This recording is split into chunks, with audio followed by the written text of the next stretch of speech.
weight 80 kg வந்து நீ டே 5 first வேலை வந்து ஒரு 500 ml தண்ணி குடிச்சிட்டு அப்புறம் ஃப்ரெஷ் ஆயிட்டு ஒரு காஃபி போட்டு போலாம் அப்படின்னு சொல்லிட்டு நண்பர் கோபால் கடைக்கு போயிட்டேன். சரி ஒரு காஃபி போட்டு ஜிம் கிளம்பலாம் அப்படின்னு பார்த்தா இன்னைக்கான கதை மீண்டும் மீண்டும் அப்படிங்கிற மாதிரி தான் ஆகி போச்சு.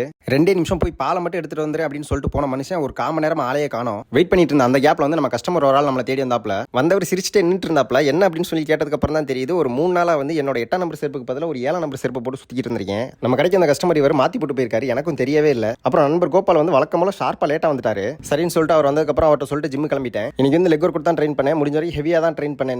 இன்னைக்கு வந்து லெக்ஸுக்கு வந்து ஒரு 5 வேரியேஷன் ட்ரெயின் பண்ணேன். இனிமேல் லெக்ஸ் வந்து வீக்லி 2 டைம்ஸ் ட்ரெயின் பண்ணலாம்னு இருக்கேன். பார்க்கலாம் எப்படி போகுதுன்னு. அப்புறம் வீட்டுக்கு வந்து ஃபர்ஸ்ட் மீல வந்து சுண்டலும் பச்சை பயிரும் வந்து ஒரு 100 கிராம்ஸ் எடுத்துக்கிட்டேன். அப்புறம் கடையில் போய் சாப்பிட்றதுக்கு வந்து ஓட்ஸ் ப்ரிப்பேர் பண்ணி வச்சுட்டு அப்புறம் கடைக்கு போகிற வழியில் வந்து அக்கா பையன் வந்து ஒருத்தன் ஊர்ல இருந்து வரதா சொல்லியிருந்தேன். அவனை பிக்கப் பண்ணலான்னு வெயிட் பண்ணிருந்தேன். பஸ் ரன்னிங்லேயே இருக்கப்ப இறங்குறப்ப மாஸ்க் காட்டியதாக உணர்கிறேன் அப்படிங்கிற மாதிரி சிரிச்சுக்கிட்டே வந்தான். அப்புறம் அவன் கூட அப்படியே பேசிட்டு 2 பேரும் கடைக்கு வந்துட்டோம். அவனுக்கு வந்து ஏதோ ட்ரெஸ்லாம் வேணும்னு சொல்லி பார்த்துட்டு இருந்தேன். அந்த சைடு கேப்ல வந்து வீட்டில் ப்ரிப்பேர் பண்ணி கொண்டு வந்த ஓட்ஸ் வந்து சாப்பிட்டேன். அப்புறம் லஞ்சுக்கு வீட்டுக்கு போகிறப்ப வந்து அம்மா வந்து பொரியல் செய்யறதுக்காக 2 வெங்காயம் நறுக்கி வச்சிருப்பாங்க போல. அதில் அப்படியே பாதி ஆட்டையை போட்டேன். ஆட்டை போட்டதை வச்சு அப்படியே ஒரு ஆம்லேட் போட்டேன். இதான் என்னோட மீல் 2. வீட்டுக்கு சாப்பிட போறப்ப வந்து சீட்லேயே உட்கார முடியாத அளவுக்கு வெயில் அடிச்சிச்சு. ஆனால் ரிட்டன் வரப்ப பார்த்தீங்கன்னா சரியான மழை. இந்த மாதிரி ஜில்லுன்னு காற்ற ஃபீல் பண்ணி ரொம்ப நாள் ஆச்சு அப்படின்னு சொல்லி கடைக்கு வெளியில் கொஞ்ச நேரம் நின்றுட்டு இருந்தேன். அப்புறம் ஜிம் சாவி என்கிட்ட தான் இருந்துச்சு. சரின்னு சொல்லிட்டு மழை நின்று போய் ஜிம்மை திறந்து விட்டு வந்துட்டேன். ஒரு மலைக்கு தம்மா வந்து சிக்கன் 65 வாங்கலாம் அப்படின்னு சொல்லிட்டு ஒரு கடையில் நிப்பானேன். அந்த வீடியோ எடுக்கிற பார்த்துட்டு சேனல் என்னன்னு கேட்டு அதை பார்த்துட்டு இருந்தாரு. என்னோட ஃபாலோஸ் கவுண்டை பார்த்தே ஷாக் ஆயிட்டாரு. இனிமேல் யாரும் ஷாக் ஆகக்கூடாதுன்னு நினைச்சீங்க அப்படின்னா இந்த வீடியோ நேரம் பார்த்துட்டு இருந்தா ஒரு ஃபாலோ பண்ணிட்டு போங்க. அப்புறம் இன்னைக்கு நான் லாஸ்ட் டைம்ல சாப்பிட்டு தூங்கிட்டேன். நாளைக்கு பார்ப்போம்.